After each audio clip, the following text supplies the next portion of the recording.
right, folks, welcome back. We are live. This is the Roswell UFO Symposium. I am your co-host, Mike.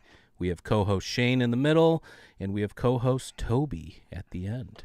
I just wanted to say sorry for people. We made the announcement earlier. We were going to go live about an hour ago, but we had some technical issues, which we have now fixed. So congratulations to us. If you have not already, I highly recommend going to check out our last episode that we did with Matthew Roberts, who is an experiencer. He was also in the Navy, and he worked for the Office of Naval Intelligence. It's a great episode, so please go check that out. We have the Linktree link down below. And tonight we got a special episode. Our buddy Shane in the middle here, we're going to talk about his life story, from kind of his experiences to some personal stuff. We're going to get the gambit here. So this is going to be a great episode. We're going to do one for each of us too. We'll do an episode where, I give a little bit of my background, and Toby, with his, but I think Shane's got the most interesting story out of the three of us, from being in the military to drug addiction to complete success story, and now here helping other people. So this is going to be awesome. And again, if you want to support the show, the easiest way to do it is to go down below. I have the link for our Linktree. Follow us on social media. Leave us a nice review on Apple Podcasts and Spotify. And we really appreciate that. And please subscribe to our YouTube channel. Without further ado, what's going on, guys? What's up, Mike? Toby? Just another day at the office, boys. All right. This is going to be about you, Shane. So why don't do you have a starting point in which you want to jump off with this? Do you want to start with your military, or even before that? What do you want We could start with, actually, we'll start with when I joined up. How about that? Okay. Yeah. So we'll start with, what year did you enlist, and what was the background of you enlisting? I enlisted in 2001, May. One of the reasons I enlisted, my father was Air Force. My great-grandfather was Army Air Corps to Air Force. And then my grandfather was Army.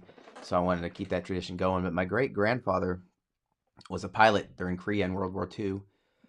At the time, I didn't understand or believe or anything like that. But he wrote a book, and in his book, talks about Foo Fighters. So that's actually the very first time I heard and kind of understood what it was, which led me to, kind of reading about it. I know from the point of joining, I ended up getting to my very first duty station September 9th, 2001. So my first day of active duty was September 11th, 2001. That's the very first day I was in active duty Air Force. So I watched the towers get hit. Well, the second tower live. Hadn't even met my bosses and stuff yet when I watched all that stuff go down. Then it was kind of the shit show you would imagine after that. I think it was 2002. By then I was in downrange Jacobabad, Pakistan, and it was rough, to put it mildly. But it was, I guess it was just, the only way I could say it is I was doing my job. I would do it again, right? I did my job regardless of when and where they asked me to do it and what was going on. That's the important thing. And just like every other man and woman in the service. So sometimes it was crappy. A lot of times it was nothing going on. But sometimes it was pretty intense. And that's just pretty much all that is. And I had 3 tours between Jacobabad. My second was we were flying missions in and out of Afghanistan and Iraq. I was delivering fuel. I'm a fuels guy, 2FOX1. POL. And then I had another one that was pretty uneventful. But 2010, I ended up getting out of the service. But actually, I should back up just a little bit. Prior to getting out, the reason I got out was I started getting sick in about 2008. I wasn't aware. I started having I thought they were heart attacks, but panic attacks, nightmares, just early on symptoms, right? And so I had ended up submitting myself to mental health on base. I think it was Yokota Air Base, Pakistan. And the way it worked then at the time was you go there, you seek help. I was just trying to figure out what was going on because of nightmares and just some paralyzing fears and things like that. And so ended up, it goes down the chain from the doc to your commander to your shirt to your boss. And then my boss happened to tell everybody, type thing. And then your security clearance is gone. Then you're not deployable, so your career is kind of over, type thing. So I took an early opportunity. I took an opportunity to get out early. I wasn't going to be deploying, none of that type of stuff. Ended up coming back to my wife and kids who live over in Washington State, in Prosser, Washington. I moved back here and I was still getting super sick and I wasn't even aware. So, the constant fear, or I would just break down in tears constantly for no reason. All I thought about was my comrades. I couldn't watch TV shows about it. My brain was just not all there. So, and about that time I had a surgery on my head for carpal tunnel, and they gladly fed me pain pills, and that's my introduction to those. So I was getting sick at the same time, and I realized that drugs can make that shit go away, right? 2011, I finally tried to figure out what was going on. I was trying to get in the VA system, get my VA disability fixed or set up. I couldn't. I was having trouble working, holding the job. I mean, it was horrific. Just the panic, the anger, just silly things that I didn't quite understand. So I tried figuring out what it was. This was early on in the VA, and it was kind of one of those you wait for long periods of time, and I wasn't really quite sure of myself. I didn't understand what mental health was at the time, nor did I understand what it would mean to me later down the line. So I continued to get sicker, continued to hide that fact from my family, from everybody. Then I continued to use, and I switched from prescriptions at one point because that wasn't enough. And all I know is from that point on, it was just straight downhill. It was buying illegal ones, doing illegal shit to sustain my living. Eventually, I lost everything, my home, my vehicles. I lost everything for my family. They had to watch me come home and fall apart as a 34-year-old man. Sorry, but no apologies necessary, man. Just I ended up. Let me see. Where was I at? Sorry, that got me off guard. You would start losing everything. Yeah, so I started losing everything, and my wife had made, just like any good person, I had to make a choice. I was so sick, all I thought about was using, because using prevented me from doing anything. And I was given an ultimatum: not in the house, get the hell out. If that's the case, blah, blah, blah, blah, blah. So to protect the family, the kids, things like that. So I made a choice as a 34-year-old man to live on the streets and do drugs and be homeless. That's what I chose, to walk away from my family and everything, because it felt so right at that time. And I remember part of that was because the not thinking was way better than thinking. At that time, all I could do was think about bad shit and just the bad and it numbed me. It wasn't an answer, I know that now, but it numbed the hell out of me. And it got so bad that I spent the rest, I can just skim over these next 6 years from like 2013 to 2017-ish almost, because it was doing criminal shit, being a homeless addict. It was going in and out of jail, charge after charge. It was theft. It was, and paying the piper every time. Always paying the piper. But around 2015 or 16, I started going to the VA trying to get inpatient. And this is where it gets wild, because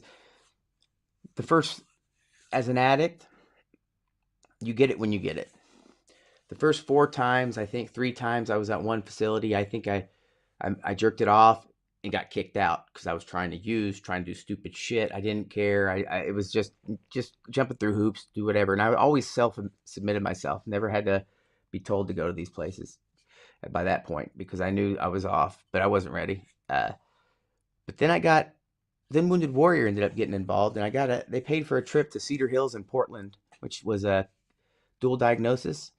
And once I realized my mental health was off, and that's what I was feeding it, I kind of got clean, I should say. I realized why I was using, and by then I was actually a full-blown fentanyl addict. So much fentanyl, I should be dead. There's no doubt in my mind. That's all I did, fentanyl. Amounts that would kill anybody. It was a horrible life. But I left 2018. I ended up going back because I wanted more care. So I took Wounded Warrior paid for some more care right away. So I went back up there and I went in. And then from there, I made the choice to go to a VA facility, which was going to be another around 6 weeks inpatient between the two programs they had. And then I was going to move to a kind of almost like like one of those houses where you could go, a sober house that they have for veterans and stuff Like like a that. halfway house? Yes, it basically, well, a sober house is what it was, but it's for veterans, and they make you literally, it's like it's outpatient, intensive outpatient. So I ended up doing that for a total of like almost, it seemed like a little over a year. I was doing in and outpatient like consecutively because I knew it was off, and then I left to care, and then this last time in 2019 I went back, but I went back for weed. My mental health was still off, but that's part of the reason I went back. So I checked myself in for weed, and it was just a matter of because I knew that'd get me in. I missed people. I wanted to be around that support system. When you got to understand the people in the VA, while the VA sucks, the bureaucracy, the people in there, they're the greatest people I've ever met, from the patients to the doctors. They were like family so much that I missed them. Like I spent so much time with them over this last, gosh, what it seemed like 6 years of crap. So I went back in kind of just to say bye. My mental health was a little bit off still, but I was clean since 2018, minus the weed. And then 2020 kind of rolled around, and that's about when I got out. I think it was the end of 2019 and beginning of 2020, but then the pandemic happened. Yeah, you'd have to think that like the people that work, the nurses and the healthcare people for the VA, that because it's such a mess, that they have to be those kinds of people that you're talking about, like these wonderful people, because like that's who would want to do that. Like, hey, I know this is not going to be easy or it's going to be messed up or whatever, but I want to help. So It's not. I'm not gonna say it's pathetic. I love some of them so much that I found myself missing them because for someone who, and I'll go ahead and mention this now. One of the things that I read when I got out of the military when I was trying to get better it's a book by Sebastian Younger called Tribes, and it talks about this disconnection you get from all the people around you, and that's part of what PTSD is. And I felt it, and so my tribe became those sick veterans, these people that I still fight for today, and those nurses, these people that got me. But as I got better, we got to remember one of the hardest parts is it's not something most people get better from, survive, especially on top of the mental health and the things that I did, right? Homelessness. So you start losing those friends or disconnecting from them in ways that, it's healthy for you maybe. And then when the pandemic happened, I lost a lot of friends, either back out or just death. There's really no place else you can go because my friends were a small subset. I had only known sick veterans for this amount of time, and I hadn't talked to anybody else. So that's all I knew, and it was just constantly beating me down. So on top of that, I was leaving all of that behind, coming here. The pandemic happened, and then again, the VA messed my benefits up. It's a common thing. One of the things they tend to do, which makes zero sense, and I heard this when I was down at that Wounded Warrior Care in Boston, and it pisses me off, and this is why I speak to it. They send out letters to their population to tell them to sign papers, do this and that, when they have a monstrous group that is homeless. There's no place to send those letters. So time after time, a letter doesn't get signed, they make a mistake, and then without the veteran knowing, he just all of a sudden, he just realizes he has no money, he has nothing to survive on, things like that. And then trying to get it fixed it's a nightmare in itself. But I kind of jumped off the subject there, Mike. no, you're fine. um Toby, you have anything to add so far? Yeah, toe baby. This guy's muted. You muted yourself, bro. Unmute, bro. Still can't hear you. How about now? I can hear you now. No, I was just saying it kind of makes me emotional, Shane, like hearing what you've been through, but I know what an amazing person you are now and how much you've meant to me. Just to hear about your struggles, it's hard. It's hard. And I really respect the person you are now and what you've been through. I appreciate that. You guys are my besties. You're stuck with me, so you guys are kind of F word, the F word. I don't think I can say it on YouTube, but I'll say that my life. You can sporadically. I'll say that my life, the stress that I have now, is all good stuff. I'm in a good place. Don't get me wrong. Life's difficult, things like that, but I'm grateful for you guys, the friends I met from UFO Twitter. So many people that you wouldn't even begin, Ted Rowe, just people who played a part in me getting better and understanding what was going on. So let me get back to, before I skip ahead like I always do. So I was dealing with, I just got home to a town that I hadn't really lived in because I got super sick when I got back, right? So I lived on the streets for so many years. So I was coming to a new place. Pandemic had happened. I'm also a burn pit veteran. One of the things I had to do in Jacobabad, we have to burn. They have these giant bladders, 50,000-gallon jet fuel bladders, and I used to sit out 100 yards from our work tent, no mask, nothing, and we just, they have a couple thousand of jet fuel in there, and it was never anything to get was it? There's some of those toxic fizzy, these different toxins, in on all of your clothes and stuff. I didn't know at the time what that stuff was, but so pandemic, like everyone, I was not like everyone. I was slightly more worried for the simple fact of, you got to put it in perspective. In my head, I literally just survived a shit show, and I'm like, flu's going to take me out, or whatever you want to call it, because my father almost died from it. So I was, sketched and worried, so I didn't go anywhere. I'd sit at home and I'd just do nothing, just like everybody else. But I started spending a lot of time outside. That's actually, I spend so much time outside just because of all the last, it seems like 10 years have been in inpatient, or it was pretty much inpatient jail, or, on the streets. So as I'm sitting outside, I'd spend a lot of time I like looking at the stars. I like physics. I like things like that. So I'd spend a lot of time just kind of looking up at the sky. And it was probably about maybe 2.5 years ago when I first noticed something that kind of threw me for a loop. I saw it almost looked like a laser pointer, right? And the reason I say laser pointer, because it clearly goes from one eye to the other as it sweeps, and I can't see it from any other angle besides when it hits one eye or whatever. And it's a really bright flash, and it's red, super bright red, and I don't, I'd see it, and then I wouldn't see anything, no flashes, nothing like that. So I'd go look around the sky and I'd try to find it. I'm just looking around, and then I'd see it again, and then it became a thing that happened quite a bit. So I ended up getting my phone, a gimbal, a DJI gimbal, and I swore I was going to try to catch whatever this was. And the more time I spent outside, it wasn't easy to catch, and I don't think I intentionally, but I did get loads of video, which I don't share often. But it kept progressing. The more I'd sit outside, the less it'd show itself. It'd be on times that I wasn't paying attention. Does that make sense? This is going to sound nutty. So what would happen is, if I meant to look for it, I'm not going to see anything. It's only when I'm not paying attention that I'd realize, oh, boom, and then I'd start videoing, or I'd know to look up, and then there it is. This would happen so frequently with whatever this was, and you can never see what it was doing it because it was just pitch black. You could just see that pulse. It progressed from there to what looked like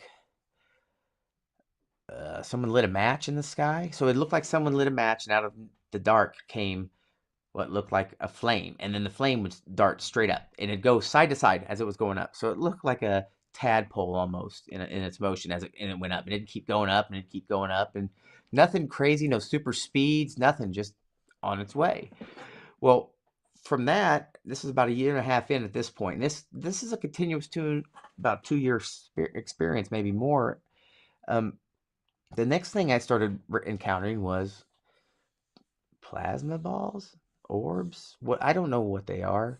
I know that they make Spaceballs. Yeah, I know they make 0 sense. I'll tell you this. I have the wherewithal to use apps. I'm a combat veteran, Air Force. I know what we can and can't do, what we can and can't fly. I know a lot of things. What I don't know is what some of this stuff is. And I live near Hanford, the nuclear site. And I used to wonder, what this was, what was going on. And I spent a lot of time trying to figure out, like, whatever this orb thing was it just seemed to always be around. So I made the comment quite a bit, and I was under the impression that whatever this was always there, and people just aren't paying attention.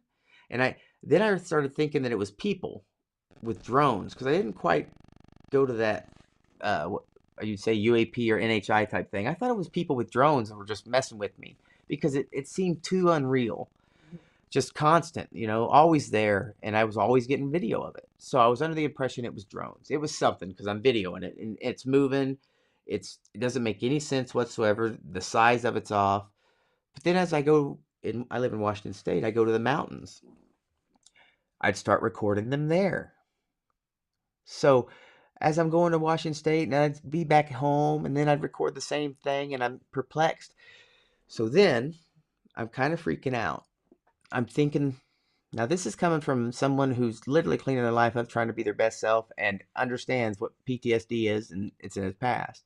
All of a sudden, I'm talking about all the time that people are stalking me with drones and stuff like that, right? So this is something I talk about all the time, because I had some people that were, once they found out that I like to spend time outside, I think they were trying to get a rise out of me by using drones and stuff. I got some harassment. Let's just call it that, and we'll move on from there. Hold on a With some people second. in this I town. just want to add this. Knew about Shane before I knew about Shane. Like, before I even interacted with Shane, I saw somebody post this video on Twitter of some old guy hitting him in the head with a shovel on like a sidewalk, and I'm like, what the fuck? Like, this is some crazy. Like, somebody did that person would be, done in my book if that happened. But he just kind of what? like a pacifist, just like let it go. So that's kind of what he's talking about. He's downplaying it, but I mean, I don't know if it's still on your feed, but I saw that video. I'm like, this is nuts. So I don't want to go too much into that, because I know that's kind of like a whole other thing. But he was being harassed by like weird people in where he's from. So it was like a bizarre thing. I don't know how to describe it other than that. And before we go any further, you've got lots of support here, Shane. Nora said you are incredible, and you have helped her in many different ways that you don't even know. Your story is very inspiring. Shane says, Shane, we love you, brother, proud of you. So, and I think Toby and I feel the same way. Like, you've been through a lot, and just continue with where you were at. You were leaving off with the drone thing and seeing these things in the sky. So I was just under the impression it was these same people who are spending so much money. Imagine that, on some high-end drones and following me from place to place. This is where my head was for a minute. And then I realized I started going overboard, because at the same time the pandemic is happening, I'm having my experience, and it's not once, it's not twice, it's a lot, almost nightly, every night, whatever, for a long period of time. So at that same time, I'm also having to deal with people and their drones and that stuff, right? So my world starts bending a little bit, because I can't tell who's who, what's going on, because I still don't know what UAP and aliens are. And then, because I was having such a difficult time focusing, relaxing, doing any of that type of stuff, I ended up stumbling upon a book. And the book was A Hunt for the Skinwalker. So this was about a year ago that I'd stumbled on this, I think, maybe. Because I think I had started my Twitter already, but I didn't know what it was, and it was more of an anonymous account.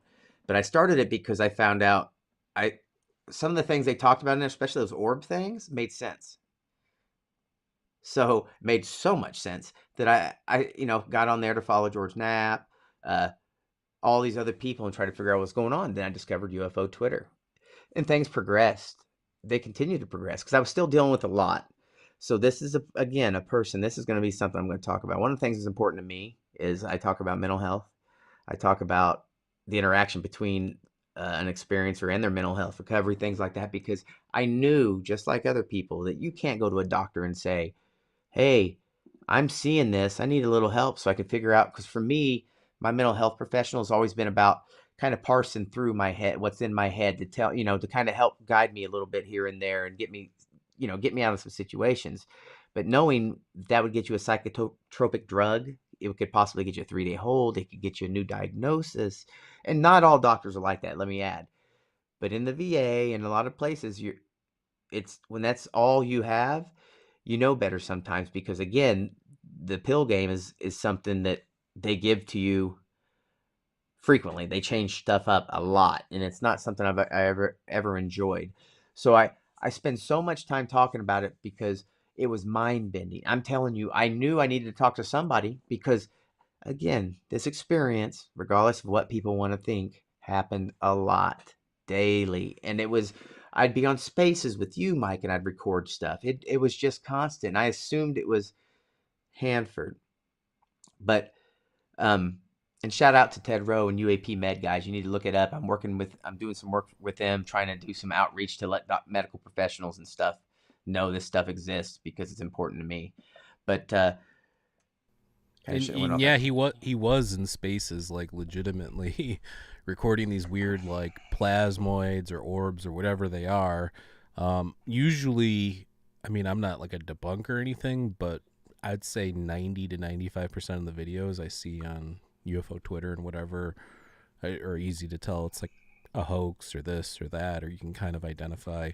I legitimately don't know what's going on in Shane's videos. I'm not saying it's extraterrestrial or interdimensional or anything like that, but I can say that I'm somewhat skeptical and I don't know what that is. So basically, you're saying, Shane, you found this online community and you brought your story there? So actually, I got there. Let me go back up a little bit. I got there to UFO Twitter. And no, I was anonymous, just like everyone else. I didn't know what was going on. I was still worried that it was people. That was my main thing. And it was freaking me out because they were everywhere I was at. And I was like, how? How do they know, right? Because again, we'll get back to this. Remind me about the mountains when I'd see them in the mountains, because that's a point I should not go over. I shouldn't pass up. But so I'd spend all this time looking, trying to figure out if there's people. Then I found UFO Twitter. Then I spent a lot of time going back and forth. Now, I wasn't, I've, until recently, more recently than any time, I know it's something I don't understand. Before that, it was always back and forth. It's got to be something I'm mistaken, I'm messing up. Doesn't make any sense, and I just couldn't figure it out. As on UFO Twitter, I ended up seeing Chris, Awake While Sleeping, and Sean, Just My Videos, post videos, first two things, and I talked to them. And I realized, oh, wait, I kind of have. So I started putting videos that were anonymous on there, just here and there. I always put the same couple because I just don't really give two craps. It's lights on a video, right? And I've got a couple years worth, and probably enhancing them would do something, but it doesn't. It's my experience. It doesn't really matter to me. It's the question of what it is, because it does not make sense as I'm finding them. Right? They introduce me from person to person, and then I end up, kind of doing a lot of camping because I don't know anybody. I'm not from here. I'm having these experiences, the harassment, all this stuff's going on at the same time, and I have no support network. There's no NA, no VA. There's nothing. The pandemic is still going on, so I do a lot of camping, a lot of by myself stuff, and I start recording them in the mountains. But at the same time, I start becoming obsessed with geology. I'm talking I'm a full-on prospector with equipment now and know the what's what, because that's all I thought about and that's all I did. Either recording these things, or I was in the mountains looking for gold, platinum, palladium, whatever I could find, fossils, and it was obsession. And as I'm doing this, I alternated between, my brain was just exploding. All I wanted to do is listen to books. I don't watch TV or movies hardly ever. Philosophy or nonfiction books, constantly physics, things like these. I just loved learning, so I'd spend all day every day reading books. At least have an Audible going, whatever I was doing, working out, it didn't matter. Which I started getting a lot into the UFO books, and so all day every day I started reading those and listening to those. And this is about it. Already X amount of time after my experience, right? And I was pretty sure I'm not understanding what this is, but I couldn't shut off my brain to the point that I ended up having to go to the doctor to get back on. I have some pretty severe ADHD, and even on the medication, Chris and Jared and them can confirm that I can while out a lot, Um, but I don't even know why I said that right there. I don't know. We can confirm it too, though. Yeah, I do. I have some pretty wild ADHD, but so I had to get back to them, get on medication just so I could, kind of focus, because it was just seemed like I thought it was my lack of focus. That's why I didn't want to do anything else. But all I did was just I'd listen to books and do 3 or 4 different things at the same time. But I kind of retain them too. That's why in spaces and stuff, I could just I talk about a lot of topics. I do a lot of that stuff too, and it never shut off. And this is stuff I never used to do. This is things I was always in the sports. I think I went off to Butler, played football for a little bit.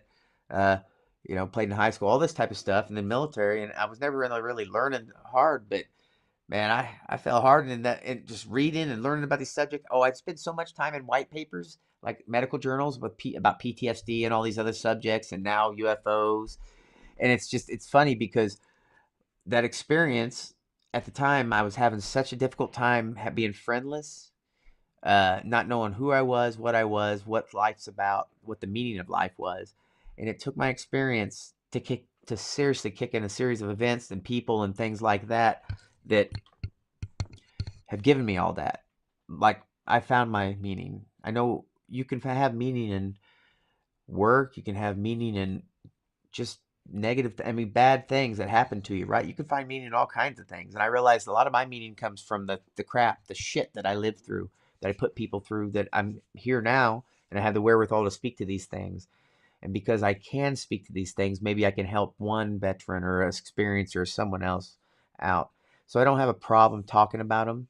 And it's important to me that I do. Obviously, if you guys have been on Twitter, my spaces, sometimes I can get on a soapbox and yap away, but a lot of times I prefer to promote conversation. And the reason we're doing this podcast is because I wanted conversation. This is about answers for me. I don't want anything else. I don't have to prove anything to anybody. It doesn't matter what reports come out. It does not matter what's in the paper. I'll do my job. I just keep talking about it in this way, right? And also speaking to the experience, the recovery, the mental health portion of it. That's super important, because I promise you that's something that's not being touched. And spreading the word to my family, reaching out to them, having a script ready, things I know I can say, because there's certain things that'll turn people off when you talk about the subject, certain things that won't.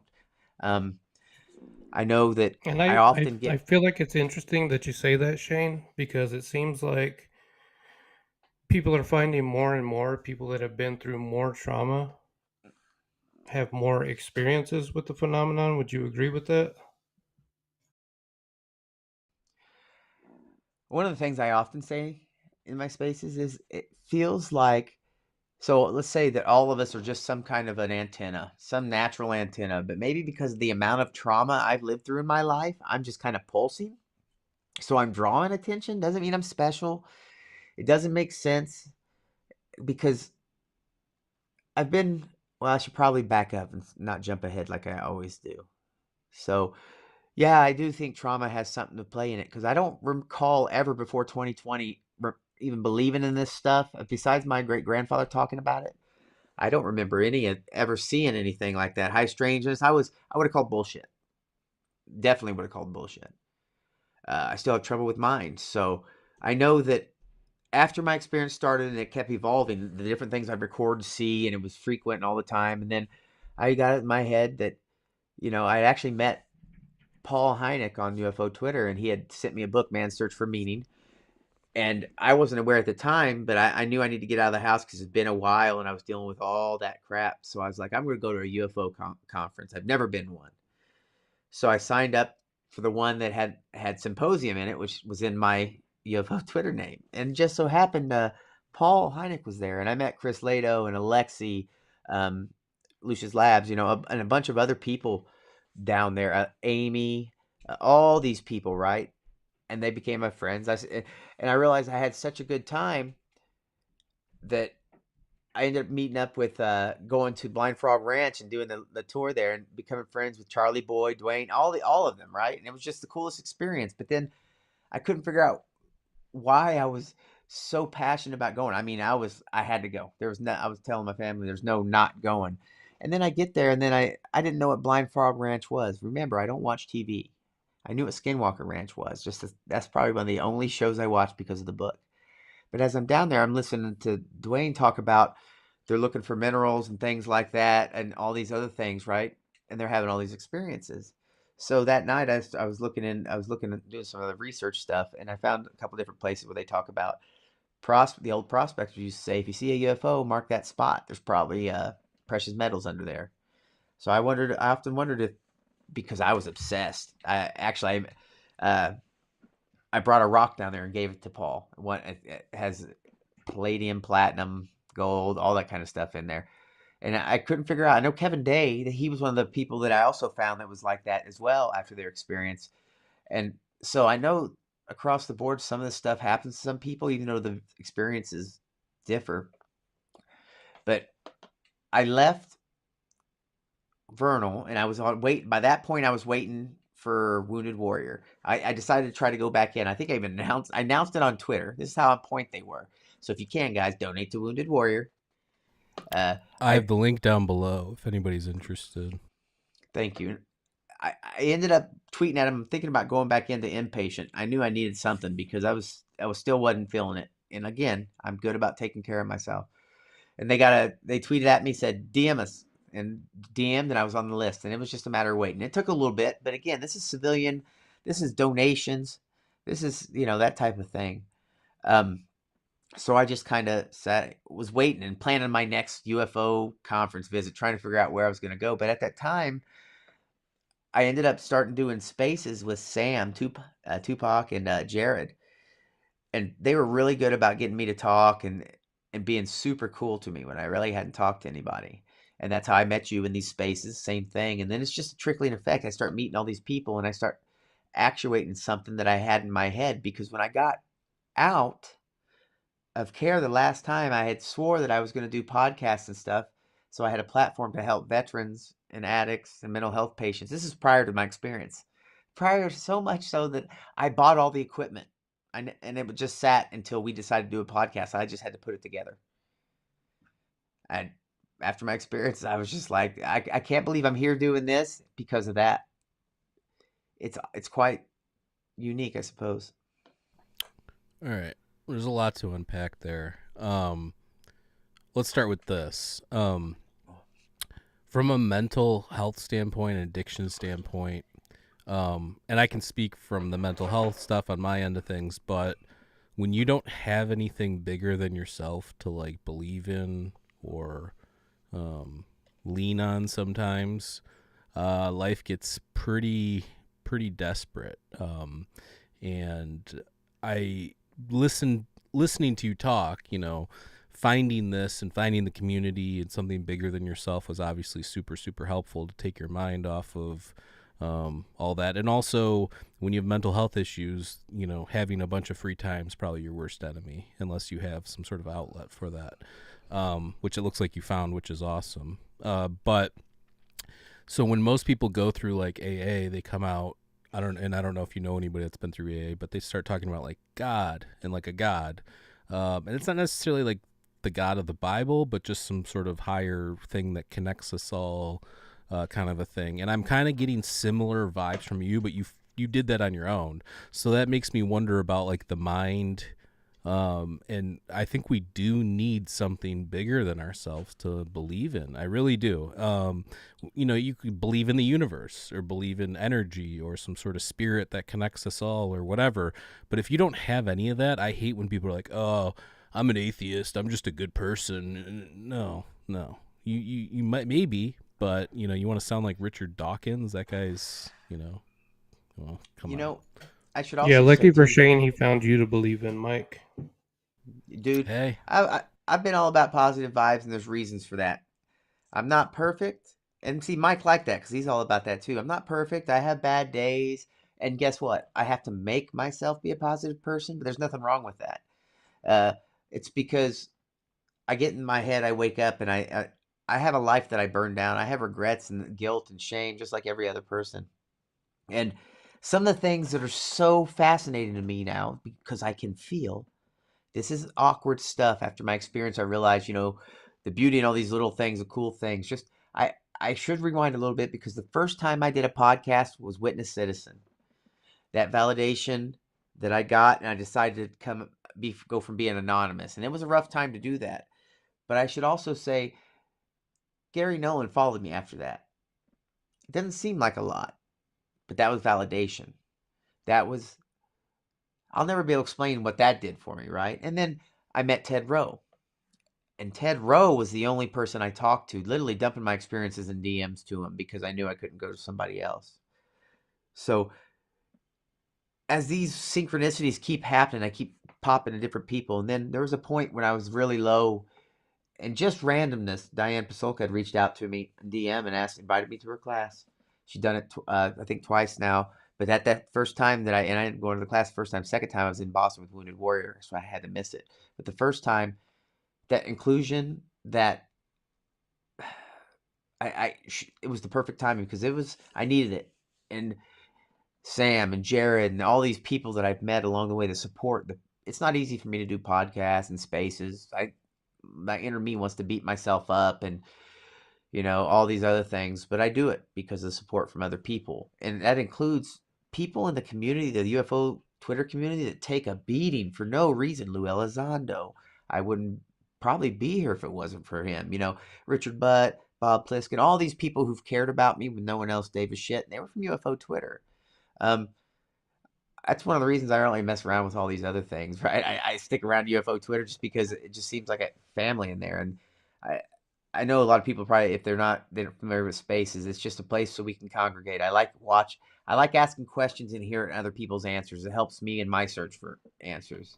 And I also realize, and go I ahead. think too, like you just mentioned all those people, and everybody likes to shit on those people. However, I don't think many people know the good things that those people are, like, helping you, giving you positive vibes and affirmations, and asking you if you need anything and things like that. So, the drama people can do their thing while the adults in the room, attend to more important things, which are these bigger questions. So whether you believe in whatever they're saying or not, besides the point, we're all human beings, and those human beings are making more of an effort to connect with people on certain levels than some of these people creating a fuss on a internet app. So I just wanted to point that out.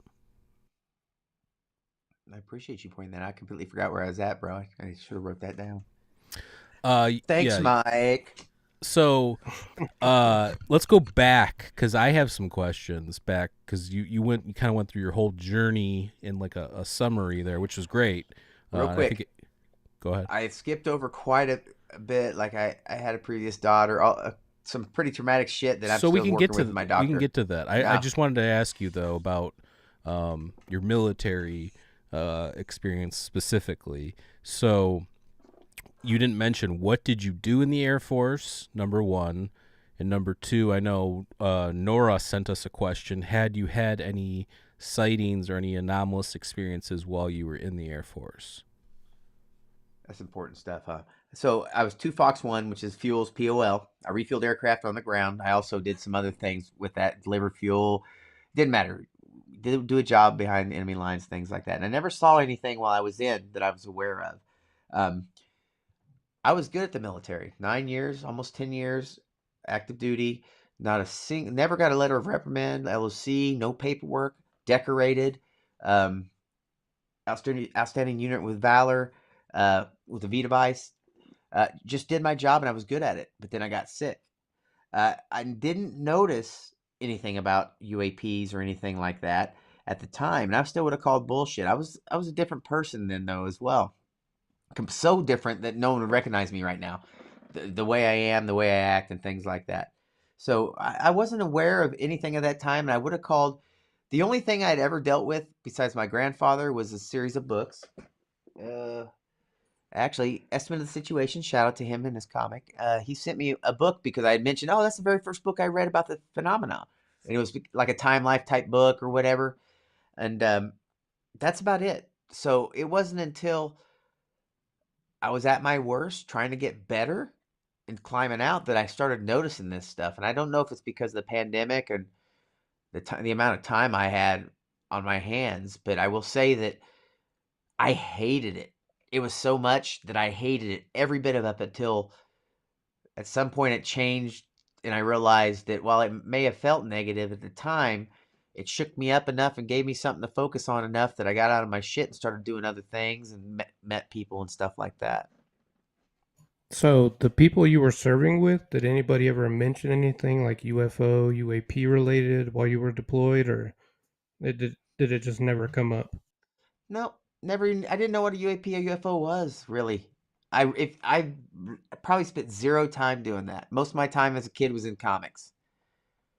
Well, you have to also put in perspective. You're you're in a hostile area where there's mortars and things going on. Where the least of your worries is some alien coming to scope you out. Right? You're worried about people actually trying to kill you at that point. So, but I mean, I think people have seen. I've talked to other people that have seen weird stuff. But I kind of what I'm saying though. I mean, I talked with my cousin when we go camping. We go sit by the river, pack a couple knolls, and get weird. And he was telling us about Desert Storm because he was in Desert Storm, and a lot of it had to do with like these like large oil fires and crazy things like that, and not really much of kind of the UFO UAP thing. So when you hear these people talk about this stuff, even Lee Adams, who I had on with Red Panda Koala on Mind Escape, was saying similar things, like you just go about your job. You're just focused on your job. You're not really focused on anything else. So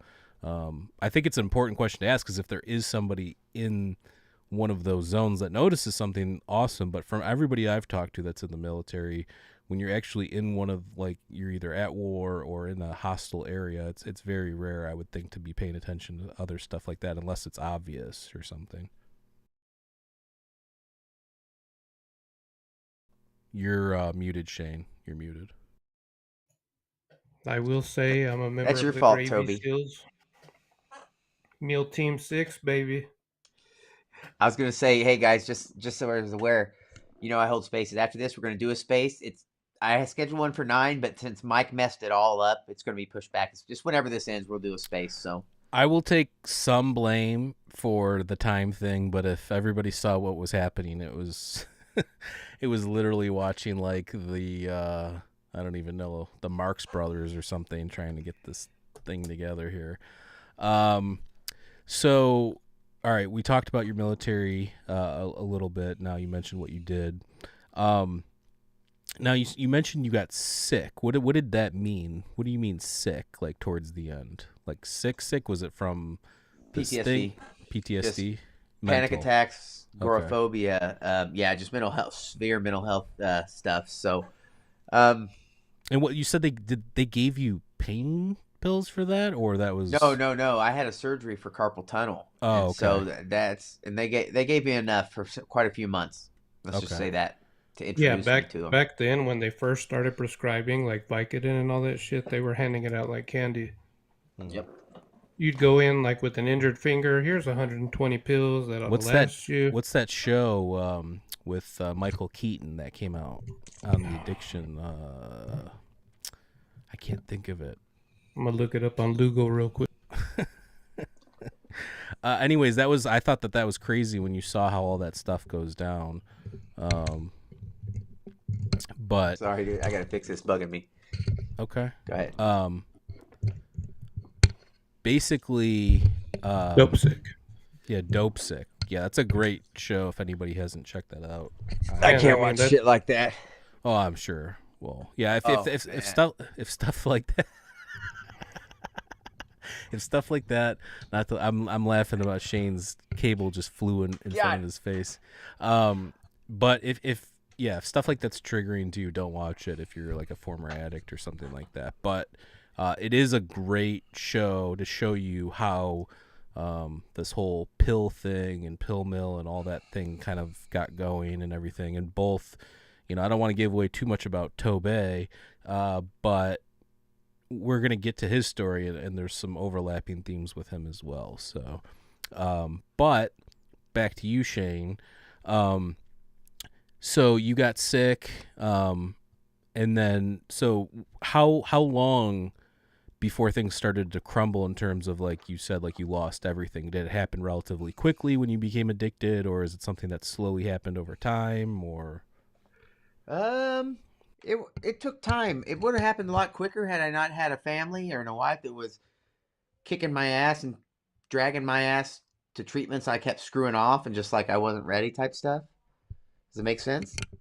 So Yeah. if I wouldn't have had somebody fighting for me, I was ready to die. That's all I was trying to do is kill shout out myself. to Tara, thank you for whooping them into shape here. And still doing it. Mm-hmm. Finger guns, Tara. Shane, you need to organize your UFO, bro. My what? The UFO you're in right now. This shit's all messed up, man. It's bugging me. Just leave it, because you're bugging everybody else now. All right, back to the back to the show. It's fine. Nobody can see it, dude. I can't see it. Just leave it. Just leave it. No, Elson, I know. I couldn't hear you. But I can hear you now. So just leave it. So back to your story. You get hooked on these things. Your wife's helping you kind of get clean, but you were on the streets for how long did you say? 8 years, 10 years? How long was it? 2000, probably 13 or 14 to 18, around that. 4 years. Okay, 4 years. How long were you? Is that how long you were addicted in total, or was it longer than that? No, that's just how long I was pretty much just straight up fentanyl. I was a heroin addict injecting. I don't know, you can't see him. I put it I've all seen in a my picture of his veins. arm. It's gnarly. It's all Yeah, I scarred don't up. know. You can see it at ufoexpo.com. Oh yeah, you can definitely see it at ufoexpo.com. That was a very shameful plug, anyways. But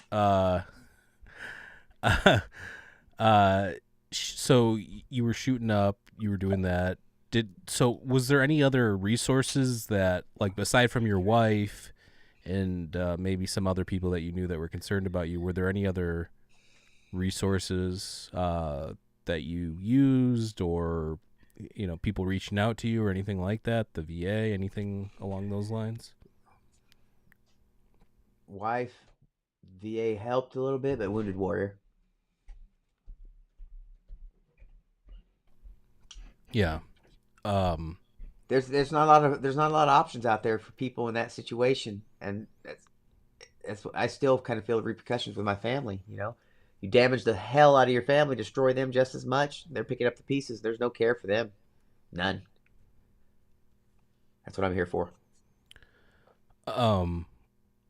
Yeah, it's just crazy to think about you like that too, because I know you as something completely different. I've only known you actually for about a few months, maybe a little 3-4 months, and in that time I've learned a lot about you, but it's just hard to picture you in that realm doing those things, because you're so with it now. I don't I've known some people to go off the rails a little bit my day, and they're unrecognizable. So, but I'm glad you're doing what you're doing, to help other people along the way.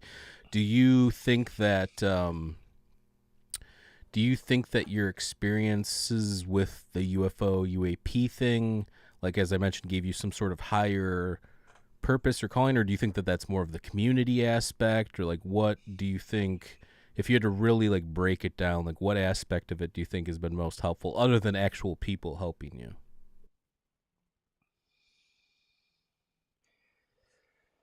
I found my meaning in the fact that, again, you can find meaning in terrible stuff, and because I survived these things, and then talking to others and realizing there are others that exist that have to deal with these type of things. It wasn't easy for me. I almost didn't make it because of my experience. To imagine, besides the slowly trying to kill yourself with drugs your entire life, the one time in my life I was at my lowest and thought about that suicide was when I was at my best self, because everyone around me thought I was crazy. I don't blame them, but it was the situations I was going through. And there's no one to talk about with. So that's all I did is talk about what's this? Why is it, and I was jumping deep down this rabbit hole. But then it got really bad because, again, I was clean. I was feeling like I was my best self. But talking about these things when not everyone knows they exist, and then talking about them so frequently because it was happening so frequently, people don't look at you like your best self. They look at you like a schizophrenic. And that was rough. I couldn't figure out. It was a why me thing, Why me? What the hell's this? What did I deserve? I mean, I didn't have enough on my plate, right? Why me, poor me is a disease of the mind. When I was in the depths of my OCD, the poor me's just took me over, and it keeps you hopeless, and you have to break through. If you keep thinking poor me, poor me, poor me, you're never going to get it fixed. You have to break out of that. Anybody listening, whether it's mental health, addiction, stop feeling sorry for yourself and do something. Just, you have to break free of that. The poor me will get you. Sorry, I just had to say that. The poor me was getting me, because it's like, I hadn't been through enough. Because I also, these are things that I haven't talked about, and there's a reason. Maybe someday I'll talk more about them. But I survived some gnarly child abuse, a sexual assault as a kid, all kinds of other things. And so at that point, I was just like, I hadn't seen enough and dealt with enough. And there's even more that I just hadn't felt comfortable yet talking about yet. Most of my stuff's just out in the open, but there's quite a bit that I haven't, because, again, being clean and having the wherewithal of my brain, and I'm just now revisiting all this stuff. Hell, most of my military stuff, until I did this podcast stuff, sat in a box. I didn't even know about most of my awards, my decks, dates are still a little fuzzy because I don't think about that stuff.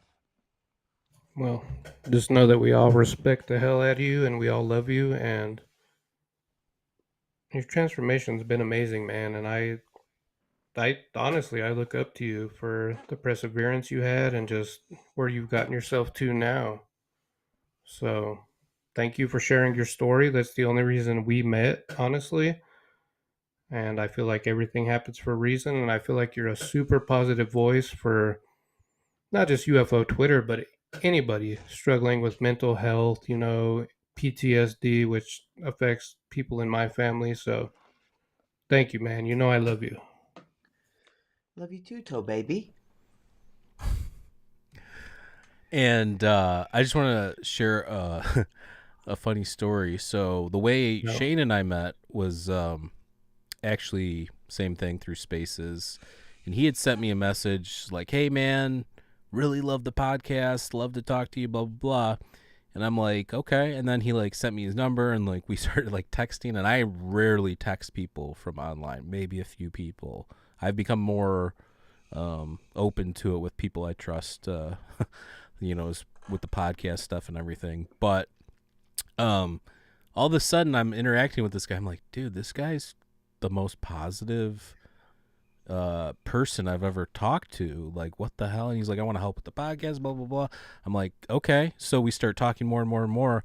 Shane, I can honestly say this, is one of the only people I've ever met in my life that when you talk to them, you feel better about yourself and more motivated to do more stuff. I had been doing Mind Escape for 5 years at that point, and things were just kind of, rolling along. And then he comes around and re-injects this excitement and reinvigorates me to do the thing that I love doing. So it's Shane has, it's important that he's here and helping people, because I don't know many people that give that energy off. I can think of a few in my life, in person, but Shane, I mean, I just want to say, man, I love you, and I'm happy you're here too, because I've never met anybody that exudes the kind of energy that you exude. And I know you've got your own issues and you've got bad days and things happen, but when you're on it, bro, you're on it. I don't know many people like you, so that's why your story is important to share, and that's why you're an important person to be here. So I'll tell you that, like I said before, I make myself, and that's okay, be a positive person, but there's a reason. I spent my entire life living a bad life, a life I didn't realize was toxic, being the kind of person that I now don't want to be.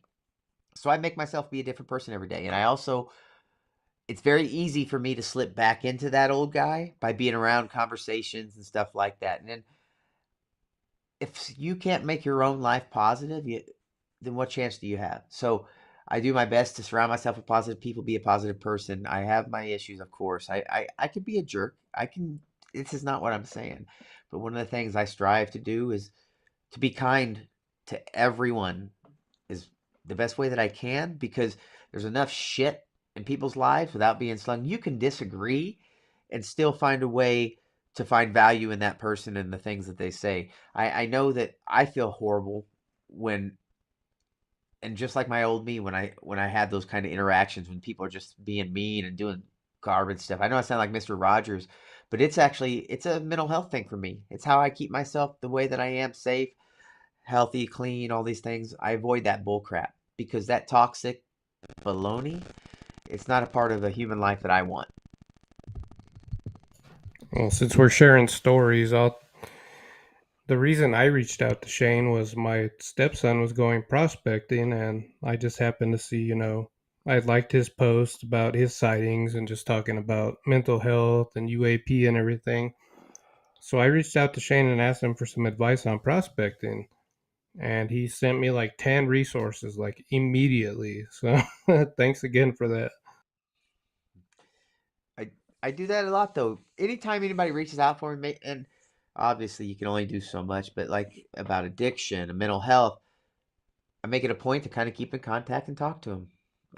I'm retired, fully retired, so I don't, if that's what I can do, if that's my part, just speaking to these things, just trying to let other people know what I went through, what maybe they can expect, or maybe I know what can be fixed in the VA, I'll do it. Especially the whole no longer being anonymous thing. You know what? Between people like Ted Rowe and Matthew Roberts and all these other experiencers that come before me that come, with their names that helped me because I realized, read their books or talked to them and realized that this phenomenon is real. You know, I can do that. And I'll be damned if because of my experience, if I'm not my best self in my best spot with, I couldn't have been happier. Still clueless as to what's going on, but I couldn't be happier. Maybe you should talk about UAP Med some more so people get an idea of what exactly it is we're trying to accomplish. How about you talk about UAP Med? How about you? Okay, so Ted Rose and Deb from UAP Studies, uh, Calling All Beings, one of the members of that as well, and is it Deb's Data Dojo as well? They started what's called UAP Med, and it's an outreach program just to let medical professionals, mental health professionals know, give them the resources they need so they can do their own research, perhaps, and figure out, you know, it's not always cut and dry. Something's here. We don't know what it is. We can argue all day long what it is, where it's from, but there's something that isn't our tech, that isn't another nation's tech that's here. There's enough experience. There's enough data that's not being shown. The government's doing what they do because they got programs to hide, to bring in front of Congress so they can decompartmentalize, whatever you want to call it. Um, I got on my soapbox and forgot what I was saying. UAP Med. Yes. And so what they're doing is basically outreach. And so when I was in Boston with Wounded Warrior, it was about a month ago, one of the things that I took away that I really wanted to do was I actually spoke to my doctor before I left and said, hey, if you ever take anything away from me, what do you think about UAP? And she said she didn't, which is quite a few people. They just don't. So I said, well, and explained a couple things, nuts and bolts stuff. I know how to read a room, and that's very important. You got to learn the terminology you should probably use, learn how to read a room. And I knew what to say, and I just kind of didn't. In the end, it's not me I wanted to believe. I give her the resources, and she's down there. It's right by Harvard. I see Avi Loeb, Gary Nolan, Diane Pasolka, all these other.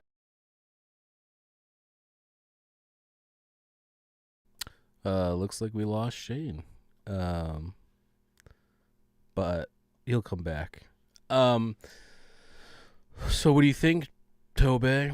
Some pretty serious stuff so far. Yeah, I noticed you changed my name, buddy. Thanks.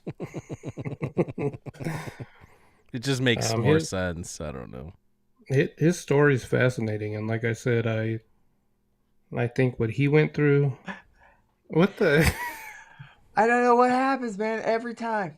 Yeah. Every time. I don't even know. It just kicked me out. And I'm like, wait, what happened? How much did you guys get of that one? Somebody Wait. come get your grandpa. He's wilding out. No, you were talking about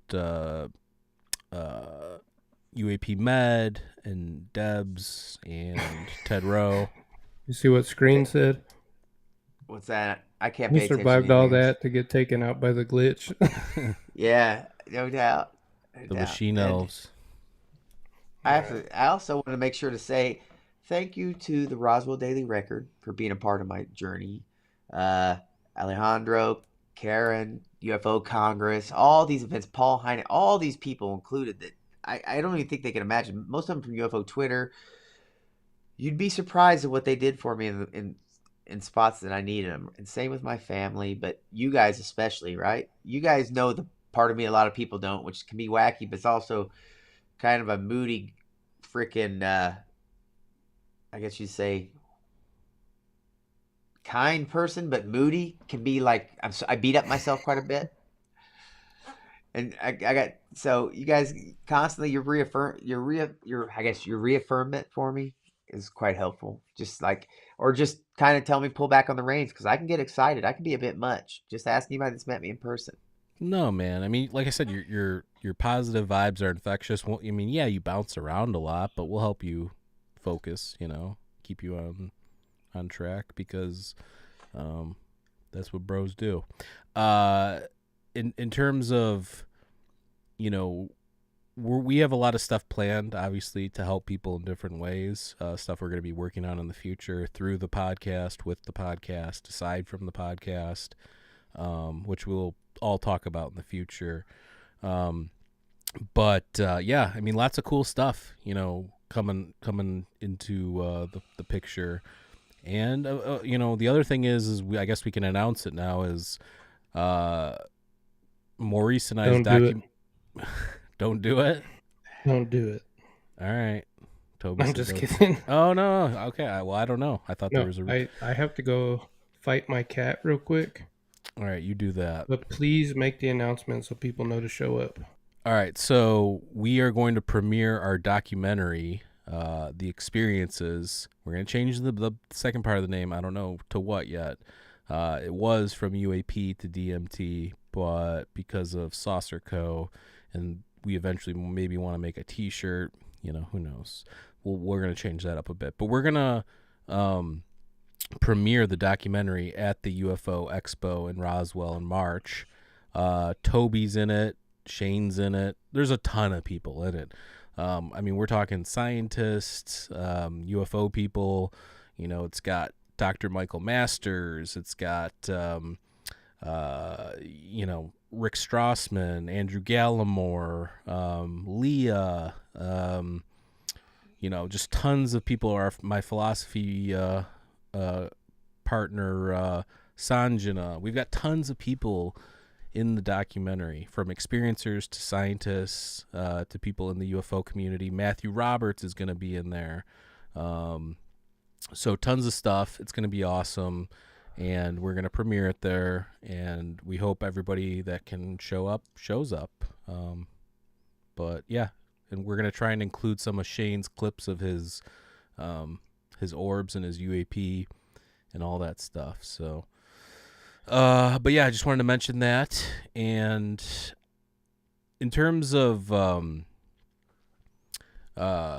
going forward, Shane, obviously you're doing all these Twitter spaces. You let people speak their minds and everything like that. And obviously there's a positive response. Every time I come to one of your spaces, somebody's always like, thank you for letting me share my story and get it all out there because people don't want to listen. You mentioned how your therapist, you felt scared to mention this to your therapist at Wounded Warrior. So that's what UAP Med's going to be working on. But I think that there's a lot of categories that are like that. I remember when I went to CBT therapy and my therapist was a former priest. And somehow it got into like philosophy, and I started talking about like psychedelics and stuff like that. And by the time, like after a few weeks, I think he was even intrigued by psychedelic therapy and the experiences that can come from that. But from talking about like the UFO UAP thing, I feel you on that from the sense of what you're going to tell this to that person, and they're going to, they'll listen to you. I think they'll be nice, but secretly you don't know what they're thinking or how they'll respond or what they're writing down or whatever. So I think that that's an important part to bring up. How do you feel like UAP Med is going to fix that? Just educating people, because I know that that's what the psychedelic community is doing. They're going to all the therapists and all the outlets and saying, hey, this is how you do this, or this is how you employ these tactics, or setting different things, different aspects of it. Is that what's going to happen, do you think, with this, or do you think that that's a more of a long-term thing? That's what I think that this is educational. I think it's about getting the message out there, making people think twice, or doctors perhaps, about this. It's kind of a new subject, just like whereas right now addiction medicine is pretty much like regular medicine was in the 1900s. That's how new addiction medicine is. Now imagine this kind of medical, because there are injuries. There are people who injuries. There are white papers about all these different subjects. We don't have to argue about them. But we need to let people know that there are other options, or, not everyone's crazy. And I hate to use that term, and you don't necessarily need a pill, but imagine if we had not only all the scientists on board, but the medical professionals, the amount of data you could get. Yeah, I totally agree. I think, again, it's just one of those things about letting them know it's a thing. I think if more of these practitioners, who knows if they're reading the paper or looking at UFO Twitter or looking at Twitter or looking at anything. So when you say UFO to somebody that's not paying attention to it at all, they might think of it as like somebody from like the 1960s or 70s would think of it, like, oh, flying saucer, weird people like that, kind of a thing or whatever. So it's definitely something that will be an uphill battle. And you'll still have pushback, I think, too, no matter how prominent it is. Like I said, look at psychedelics. There's new papers published on psychedelic therapy like every couple days. It's all over all the time, and yet you have therapists pushing so hard against it to keep the current paradigm, which obviously isn't working. So I feel like you're gonna get that from this whole topic too. So I don't know, just my opinion. Well, I like your opinion, Mike. That's why I'm here. Well, I appreciate that. He's here for the edibles. Yeah. I think when I look at your story too, you have gone through the hero's journey. It's obviously not over, but right now you're in the midst of it. You've maybe slayed the beast, but there's going to be other beasts. There's going to be other hills to climb, mountains to climb. But do you think about it in that way at all? Or like, do you think about that? I can see that now.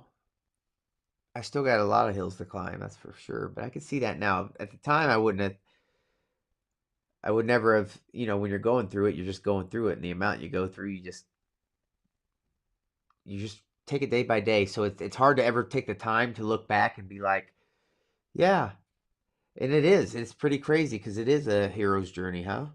Not saying that I'm a hero, but what I am is someone who, I guess, has a new take on life, all because of my experience. New things, new life, everything. I'm grateful, but I'm also curious. It eats at me, it gnaws at me, not knowing what it is. That's what's getting me. No matter how much I learn about this subject, I realize I know less and less about this. So it just gnaws at me, because the amount I've seen it, recorded it, and to not know, and to have people around you not seem like they give a crap, it's just, it eats at me. This is the biggest thing as a human. Period. Full stop.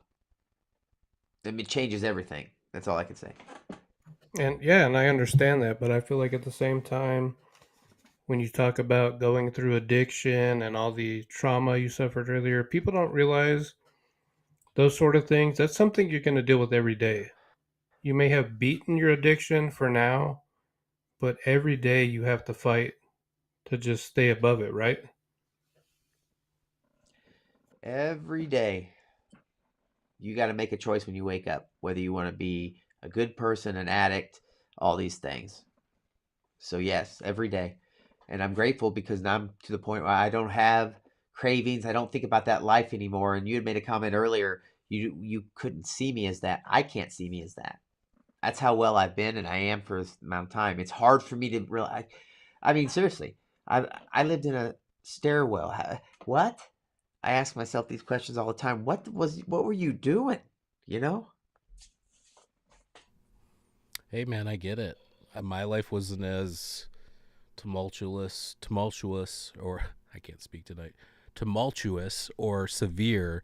But yeah, I mean, at one point in my early 20s, I found myself living on one of my friend's couches with nothing. So you just, like I said, the poor me's will get you. You have to make a decision.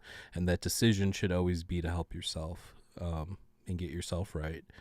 And everybody wants to help everybody, and that's great. But you need to help yourself first before you help anybody else. If you don't have your own stuff in a row, don't start looking to help other people yet. You got to get your own stuff in a row first. So, but I agree.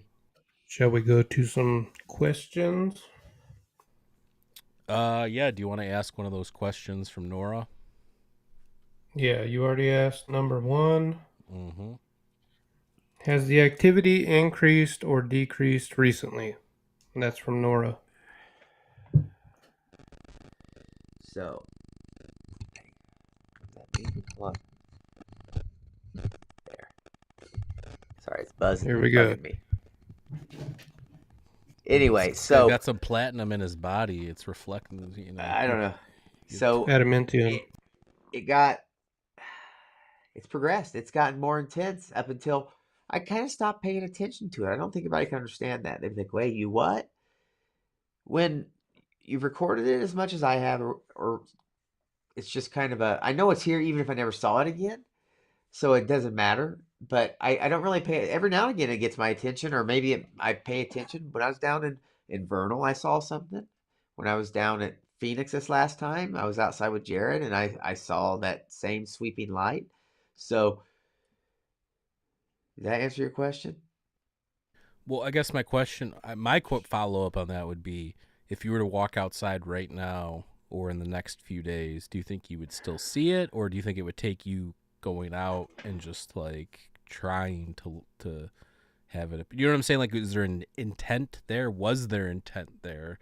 Um, I and think if I'm under the impression that I would still see it. Yes, if I spend enough time out there, I'd probably still record it or see it. One of the two. I'm under that impression because I've never, since I started having the experience, I've never went more than, and I intentionally took a 3 month break at one time to see if that would happen, and it did again. So I've never actually really concerned with it. I'm pretty sure once, like Diane Pasolka says, once you notice them, they notice you. So, I mean, it is what it is. All right. Here's the following question. Do you feel any closer to any answers? Only thing I feel to knowing is answers for myself. I would say of who I am, but I am no closer to knowing what it is. But that's the crazy part. They're intertwined. No matter what anybody tells me to this point, and I'm sorry, my nose is starting to get clogged. I'm sick. Uh, my lack of Mike gave answers. you COVID. Yeah, that lack of answers for the subject. Yes, but because of the subject, I've gained so much more insight to myself in my world.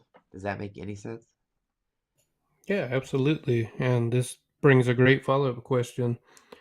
What is your favorite moment from your recent UFO con interactions? Oh wow.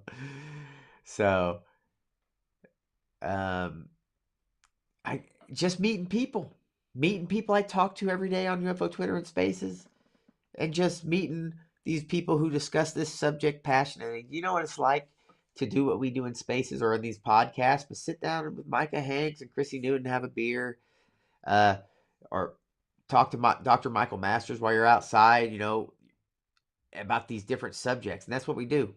A lot of people do that. They have this interest. So that's the coolest part, is doing this in person, those kind of connections, and meeting other experiencers in person. So Yeah, I mean, it's an interesting question because I mean, I don't think this is the same for everybody, but I found the more that I learn and the more that I know, the less that I know, if that makes sense. Because there's gonna be a whole host of questions that come up from learning more. Do you know what I'm saying? Like the more you learn and the more you know, the more you realize how how little you know, which is, not a lot. So, I, I don't. My personal experiences, while my own experiences have been interesting and added insight into my own mind and life and things like that, I don't think that they yielded anything that I could take away and be like, that's the answer to life. But I think that that's the point. I think it's a symbol for looking for those things. So it might be a reminder, it might be like a guide stone or something like that, or just like I said, like a symbol, like, hey, we're here, or hey, look into this kind of a thing. But I don't think it actually gives you knowledge, if that makes sense. It no, does. it And does. Screen has an interesting question for Shane. Shane, did your experiences only start after you got clean? And he says normally it's the other way around. LOL. Actually, yes, it was only 2018 is when the last time I had used drugs. I mean, weed. I still smoke weed, but Not a yeah, drug. I was clean at the time. So yeah,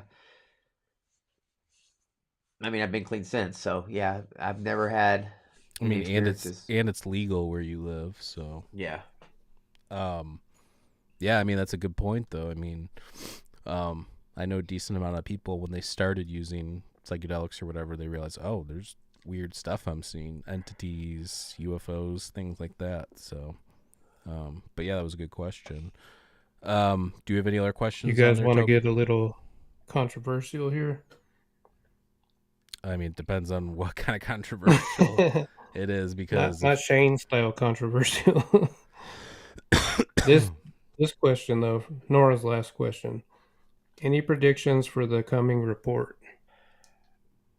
The upcoming government UAP report. people are going to be unimpressed. Still going to be a fight. It's just I mean, they're hopefully we get some kind of disclosure, but I have a feeling they're going to try. The defense department's going to do their best to keep it a secret because it helps them twofold. It didn't helps you hear, them, bro? It's space trash. yeah. It helps them keep our black projects hidden. We can always just say it's UFOs. It also, if they do have crash retrievals, which I'm pretty sure they do, it allows them to reverse engineer. So this may just have been a soft disclosure, a way to bring it before Congress and let Congress know, hey, we've got something. That way we could get away from the compartmentalization and start having scientists do science on them, collaboration. Because countries like China and Russia, I mean, the only reason we have it is because it's tough to keep secrets, but those countries are be cutting people's heads off. So it's going to be hard for them to say a lot because they're worried about other countries getting some of this tech. Yeah, I mean, the interesting thing to me is when that came out, you had two different types of people that were like, that article the other day from the New York Times. People were like, pointing out the obvious, which there's a lot of like contradictions within the article itself. It's void of any actual evidence or proof. And I found it interesting. The people that were all on the UFO train and board and whatever before now find themselves as skeptics or pseudo skeptics or whatever, saying, "Oh, well, you were all on board with the New York Times when the article came out in 2017." Like, somebody came at me, I'm like, "What are you talking about? When have you ever heard me praise them one way or the other?" So I find it interesting, people using that talking point. Like, everybody's like, so like, be original. I saw that like tweeted out like 100 times. Like, don't tweet that at me. Do you know who I am? Have you ever listened to me talk? Bring something better to the dialogue. Bring something better. If you're going to come at me come at me with something interesting to say, not some like rehashed, talking point that everybody's been saying all day long. So, it's just it's it is what it is. Unfortunately, I wish there was more people in tune with like epistemology and ontology and teleology. You were mentioning purpose earlier, and I wish more people would look into those aspects of it. But yeah, it's just one of those things where that stuff irritates me. While I'm sure both of you look at me as more of a skeptic, I'll defend UFO Twitter on the article thing, because it was a junk article. It was poorly written. Whoever wrote that, they should have had a background in at least philosophy or science, which they had neither. It was apparent. So yeah, I mean, if you're gonna write something to try and take down a community or whatever, you better come a little bit harder than that. So there's a lot more educated people on UFO Twitter than the person that wrote that article. So it was I'll tell you what, it's clear from the article. I don't begrudge him. He's a journalist. I guess he did some journalism. But he clearly states in there of the identified, right? It's space trash, this, that, or that. No one gives a crap about the identified. It's the unidentified that our United States government can't identify. That's a big thing. So that's what's important to take away from that, whatever anybody says.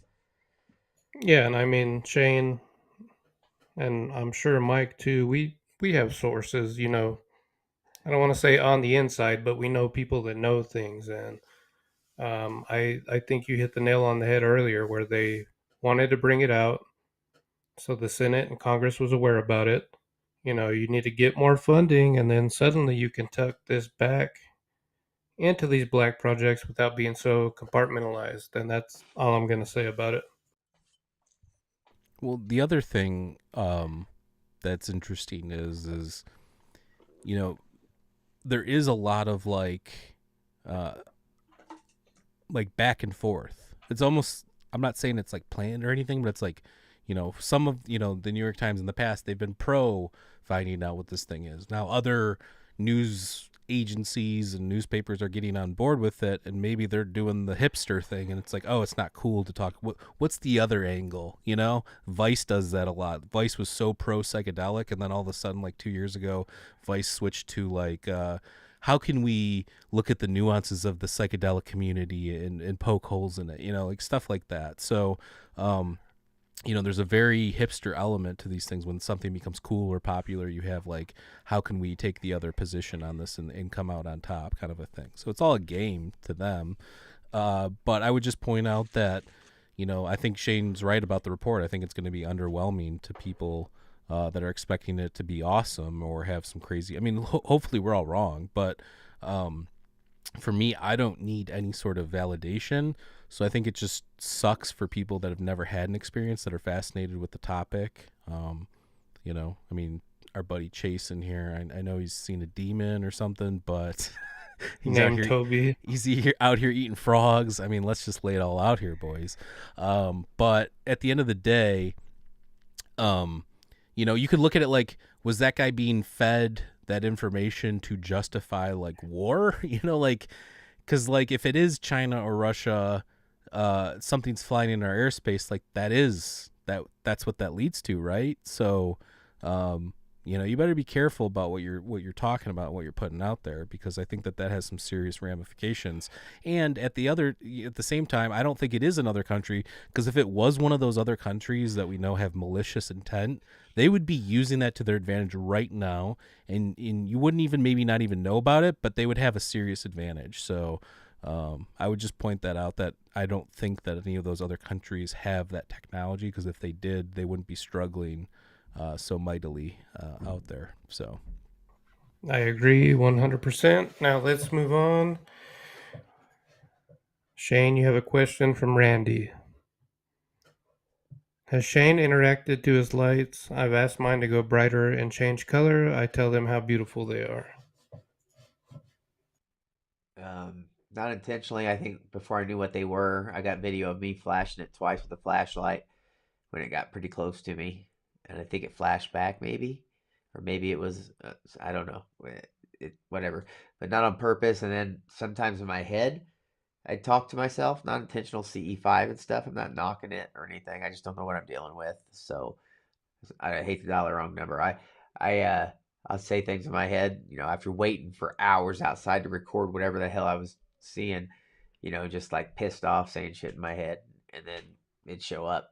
So that's about the only communications, cursing at it, because like I said, it wasn't a fun experience for me. Now I'm more laid back, but it was quite different. I wasn't having a good time at all.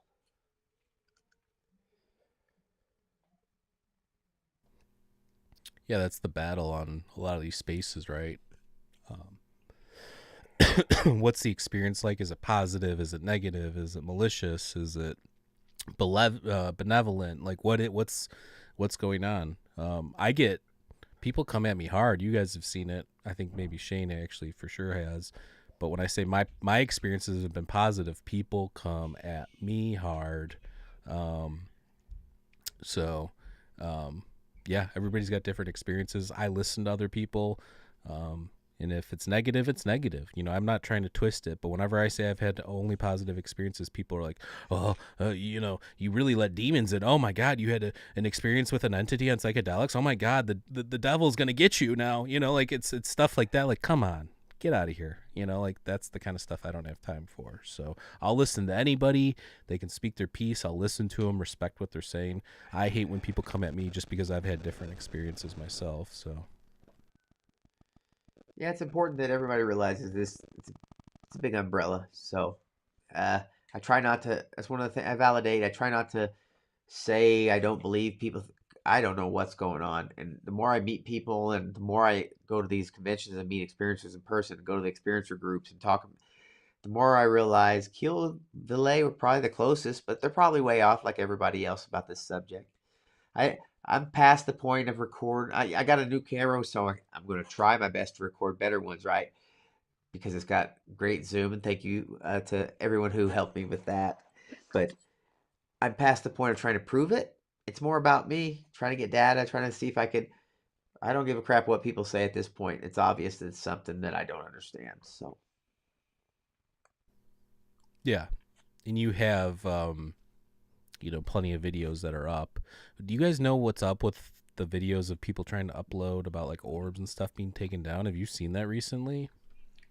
um, I think it's some mistake with the algorithm because I saw that some other people were having a lot of trouble with other types of videos. It was labeling as something else. So probably something like it's probably not conspiracy related, but I don't know. Mm. Lots of orbs, stuff like that. But like I said, this is the reason why we need medical professionals in here because sometimes the experiences come hard, fast, and heavy, and it'd be nice to have a medical professional to help pull you out of the deep end because this rabbit hole is way deeper than anyone can imagine. That's all I can say. And I think that's well stated. Is there anything else you want to add, Shane, before we wrap it up about your story? And obviously we'll talk about it more, and I'm sure there'll be stuff that you'll share and be more comfortable to share in the future. But based on just right now, is there anything that we left out that you want to add in there or anything? Just that I appreciate all the support and all the people that I call friends and everything that I get from these interactions with people. Um, I think it's important we keep doing this. At the very least, we can put the message out. But that by message, I'm talking about, hey, talking to a friend, a brother, a relative, somebody, and letting them know that something's here, maybe pointing them in the right direction for research. The more people we bring on board with this and have get their Congress on board, we deserve to know, at the very least. And I think it's important that we have these conversations. You're not always going to like the people we talk to or that you have to have conversations with, but you can respect them and take something from whatever argument they bring. That's why it's always important to me that we do have these positive conversations that I keep guiding a specific direction. It's just the way my brain works. I don't need if I wanted screaming and yelling and cursing, my PTSD ridden brain will already do that for me. So I try to keep, I guess, foster conversations that I want to have, and I may not agree with all the people, but I also want people who don't agree with me to look me in the eyes as I tell them I'm an experiencer, that the subject is here, it's real, and and I do my best to speak to it in a way that I know and that I'm comfortable with, but I'm not trying to speak to things like I'm some scientist or researcher or anything like that. It's a way to bring people on board. That's why I do this now. That's why I hold spaces. It's not about money. It's not about anything other than there might be somebody else who was struggling like I was, and I can speak to all those different traumatic things that I survived and hope it helps just one person. That's my place. That's my role. I'm good with that.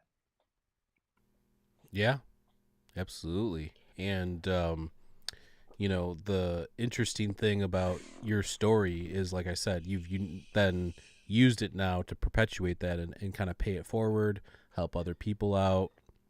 You mentioned the spaces things. If you ever see Shane leave a space, it's probably because there's too much talking or fighting, because he does get triggered as PTSD when a lot of people get going at once. So, if he's hosting the space, just keep that in mind. Try and keep it civil. And, if you've got a beef with somebody, talk it out. Don't get all worked up. So, Yeah. But yeah, so is that's all we've got here tonight, folks? That's all we got. My cold, actually, I was good till the very end. My cold's hit me right in the head. Now I got Yeah, I this know. sinus thing going. We're getting over something here, my house as well. So, but listen, thank you so much for being you. You're awesome. You're super, super positive. Like I said, it's infectious. You make me want to do my creative stuff even more and harder than I was doing it before. So like that's the energy you're bringing, and you've definitely injected some life into something that I was just kind of going through the motions with. So I appreciate what you're doing. Keep doing what you're doing. Keep helping other people, because you're really good at that. Keep like facilitating the ability for other people to tell their story. Yeah, we'll keep doing this podcast and keep trying to have these interesting conversations for people. And yeah, that's all I've got to say on it. I just wanted to say, guys, hey, Wounded Warrior is important to me. Do me a favor. If you can, click, donate, buy some merch. Go to our Roswell Daily Records merch store. They got some cool gear. There's some of my favorite shirts and stuff like that. I'd appreciate it. They support us. They've helped me on my journey. And it's not about money, but we need to support the people to support us. So I'm also thankful to Toby and Mike for being a part of my journey as well. And everyone I mentioned earlier, UFO Twitter and stuff like that. And poor Toby and Mike, you can't quit me now. No. Yeah, we don't plan on it, bro. Yeah, but if anybody's interested, I have the link for Wounded Warrior down below. They've helped Shane tremendously, so if you want to give to an organization and help somebody else out, that's the place to do it. We've got the Linktree link down there. If you want to support the podcast, please follow us on all the social media apps, as well as leaving us a nice review on Apple Podcast and Spotify. If you're listening on the audio platforms, please check out our YouTube channel and subscribe, and come watch us live. We do our episodes live on YouTube. And if you're watching live on YouTube, also listen to us on Spotify and all the audio apps as well. We do have our video podcast on Spotify as well.